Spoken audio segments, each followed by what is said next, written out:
Это фестиваль огромный предыдущей империи тюркских театров.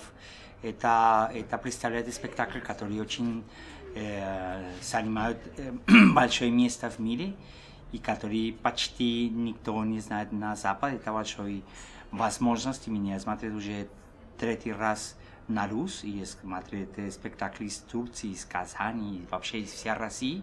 И хорошие режиссеры, хорошие актеры и вообще такие национальные мотивы, которые редко можно смотреть в другом месте.